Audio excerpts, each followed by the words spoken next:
അങ്ങനെ ഞങ്ങൾ ഹോസ്പിറ്റലിൽ നിന്ന് ഇറങ്ങി മെഡിസിനൊക്കെ വാങ്ങിച്ചിട്ട് നേരെ പോയത് തൊട്ടടുത്തുള്ള കേക്ക് ബീഡ്സിലോട്ടാണേ.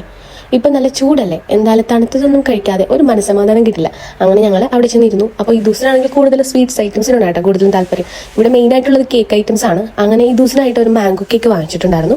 അവൾ ഇതേ കയ്യിൽ കിട്ടിയപ്പോൾ തന്നെ അത് വാങ്ങിച്ച് അത് കഴിക്കാനായിട്ട് തുടങ്ങി കേട്ടോ. അതിൽ നിന്ന് കുറച്ച് അമ്മയ്ക്ക് തരുമോ എന്ന് ചോദിച്ചപ്പോഴത്തേക്കും ആള് തന്നില്ല. അവസാനം എനിക്ക് തന്നു കേട്ടോ. കുട്ടീനെ പറഞ്ഞിട്ട് കാര്യമില്ല, അത്രയ്ക്ക് ടേസ്റ്റ് ആയിരുന്നു ആ ഒരു കേക്ക്. ചേട്ടായിക്ക് ഒരു പൈനാപ്പിൾ ജ്യൂസും എനിക്കൊരു ഷേക്കും ആണ് കേട്ടോ പറഞ്ഞിട്ടുണ്ടായിരുന്നത്. ഷേക്ക് എനിക്ക് വന്നപ്പോഴത്തേക്കും ആ ടൈമിൽ ഈ ദിവസം കയ്യിലോട്ട് പോകുന്നു. അങ്ങനെ അവിടെ നിന്ന് ഇറങ്ങി നേരെ ഓട്ടോയിൽ കയറി എൻ്റെ വീട്ടിലേക്ക് പോകുന്നു. ഇനി വൈകുന്നേരം വീട്ടിൽ നിന്ന് സാധനങ്ങളെല്ലാം കെട്ടിപ്പെറുക്കി നേരെ ചേട്ടയുടെ വീട്ടിലോട്ട്. എൻ്റെ പ്രീവിയസ് റീൽസൊക്കെ എടുത്ത് നോക്കിയാൽ മനസ്സിലാവും എവിടെ ഒരു മാങ്ങ മയം കാണും കേട്ടോ. അത് വേറെ ഒന്നുമല്ല, വീട്ടിൽ ഒരുപാട് മാങ്ങ പിടിച്ചിട്ടുണ്ട്.